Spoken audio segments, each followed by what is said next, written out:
Feeling like the president, but I can't vote, boy. Picked him out from miles away, he in my scope, boy. How you speaking on my name and making no noise? Moving to a different subject. Your buddy Ski Buu recently started a YouTube page and is already approaching 2,000 subscribers. How does it feel to see his growth so quickly? I'm happy. I've been telling Ski Buu to do that. When I first come on, first he was like, nah, I ain't with it. Then he was like, I'm going to do it. I'm going to think about it. But Ski Buu wasn't the one. He going to take his time and move when he want to move. And then truth be told, smart, truth be told, I started his career off. Okay. So truth be told, see, Ski Buu got love, respect in the city, clean name. So it's like, Skid got the stories. I'm going to rock with Skid. I'm going to help Skid out, film, help Skid pull stuff out. That way I can stay tied. Truth be told, smart now. We see you, truth be told. So you say you put him on to, is it safe to say when it comes to the YouTube world in New Orleans, you kind of grandfathered that? Why you got to put kinda? I just need to know if you play a part, and I don't want to give you too much credit because you washed up. That's a fact. You're right about that. So let me rethink it. I will say this. Moby, the same one who been on the internet way before me. Right. Pastor, okay, been on the internet way before me. Tito was on the internet before me. All the ones who can't stand me was on the internet before me. But I came home. I would say this, New Orleans was dead. It was quiet. Chicago had the spotlight. When I come home and tell the hood story, hold up, give me some of that. Chicago, let's share it. Boom. New Orleans got the spotlight. You got home and store, sit down, tell their hood stories. So I grandfathered some stuff where street dudes could go ahead and come on the internet and do what they do. They know that, man. They know I put the spotlight on that city, on that biddy. Okay. Big facts. I was the one to go to Vlad. Went to Vlad, 2.9 million views. With the Real Life Street Stars, got millions over there. Did millions on Swamp Story. I did some 100,000s over that No Jumper. So I didn't touch platform with millions. I'm Sean Carden too, huh? Oh, my bad. Say cheese. Like, come on, man. Stop playing, bro. Like, yeah, I'm him. The washed up one. Hey, when it came to the Vlads and them, was you the first, as far as the streets, out the streets, that made it on their platform, or is it somebody else? From New Orleans or from New Orleans? Of course. Who else from our city did that? Did he make it on that? What is his name? Tech Nine. He made it on there. I know Yafat did. Not Tech Nine. Where Tech at, man? Tech kick on the the bucket, huh? On the porch. You don't have no porch, bro. Stop playing. The man be inside, out looking out the window. Okay. You don't have no porch, bro. Okay. Tech Nine don't have no porch. Back to Ski Buu. Okay. On one of his episodes, he mentioned possibly falling back into the streets and focusing on successfully getting away with it. Do you relate to this mentality of not wanting to be played with or made an example of? No. Because I go to think about Fed, how much time I did. I don't want to have nothing to do with no streets. I don't want to think about. That's why I be happy that Moby keep it on the internet. I don't want no street problem, bro. Street problem what's going to happen is, and then he's so smart, because if I got into the streets, I would have to leave my phones home. Because they're going to ping and say, oh, you're using that area. So it's a lot going on now with that street stuff. It's too much. I'm too old to be going to jail.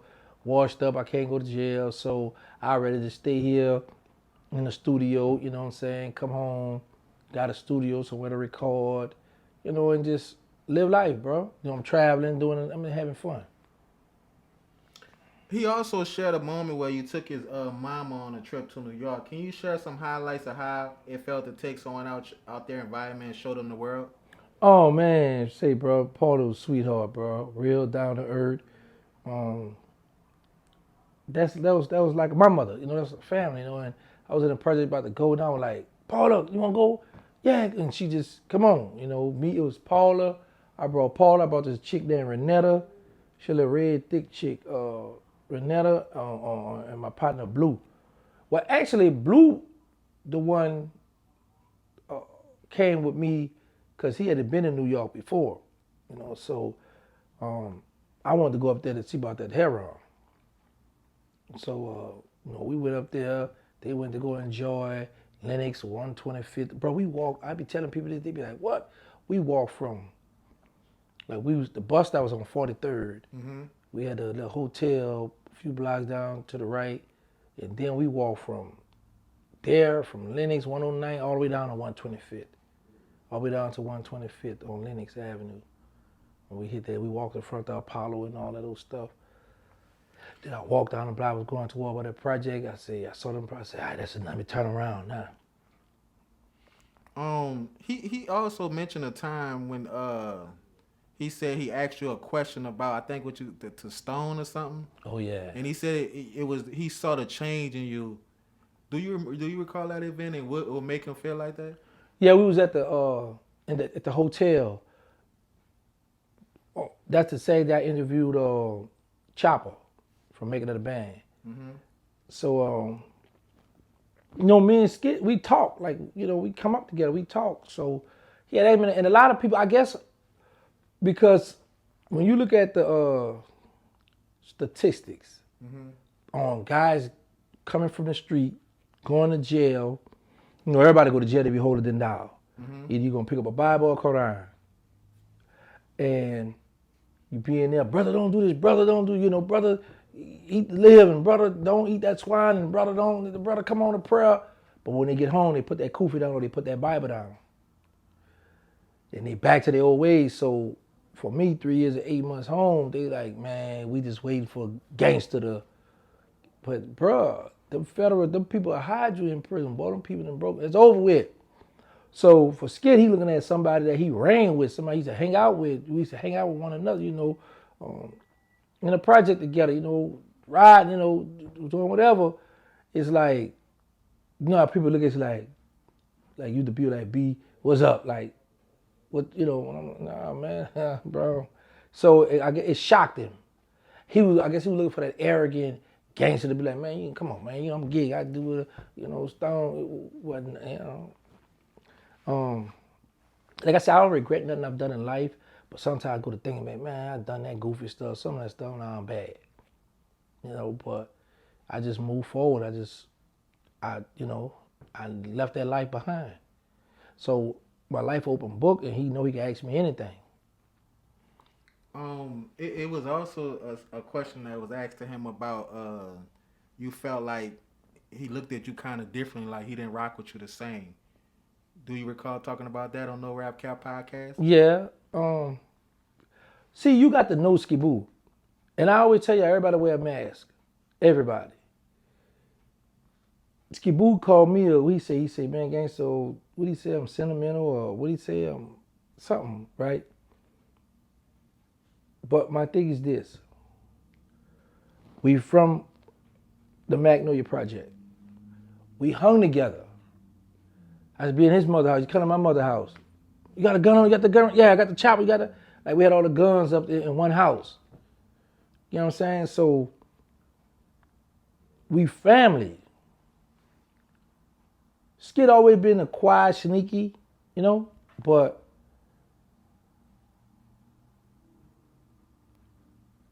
you could tell a person, just like how, put it like this, how he felt like when he asked me a question about Stone, he said, I dropped me on the mound. He said, I changed.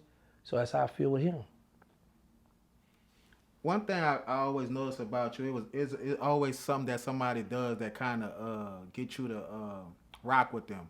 Like you see some good character in them. What was the character that you could say about Ski Buu? He's somebody you could trust.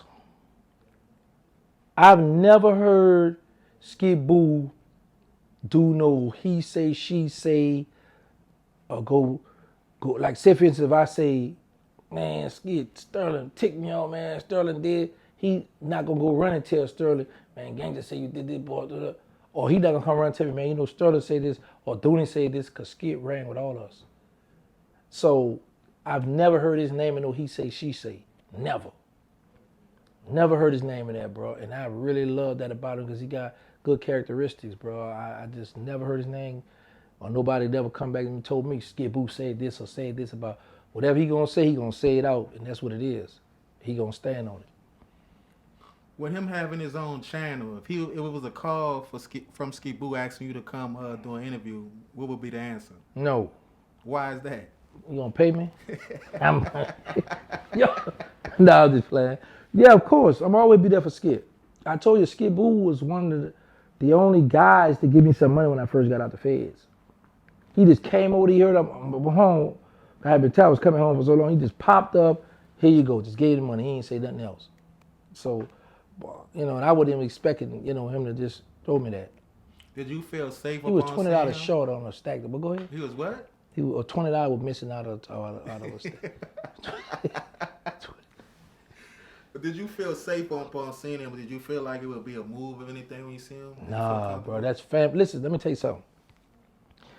When I was in the Fed, when that dude put that story out about Big Meech beat me up and had my face bruised up and all that, you know, we had that text service in the Fed. Ski Buu texted me and was like, "You all right?" Because we hadn't texted each other a while. You know, we be hitting and missing. He hit me, "You all right?" Like, yeah, what's up? Man, you got to remember when we called him and started asking him the questions about how that social media stuff go. He was putting me on point with that. But he had asked me, he had checked on me, so that let me know there was love there. I'm in jail doing a life bid, and that man texts me from the street, "You all right?" If Skip rock with you, bro, he rock with you, bro. But I even though we older, you know, it's like, man, I ain't about to be called and running behind you. I understand that part. But Skip disappointed. He ain't gonna say it. He wearing his mask now. No, bitch ain't bigger than the program. Bitch ain't bigger than the program. Bitch ain't bigger than the program. Next time you need to remember. Bitch ain't bigger than the program. I ain't no nigga bigger than the program.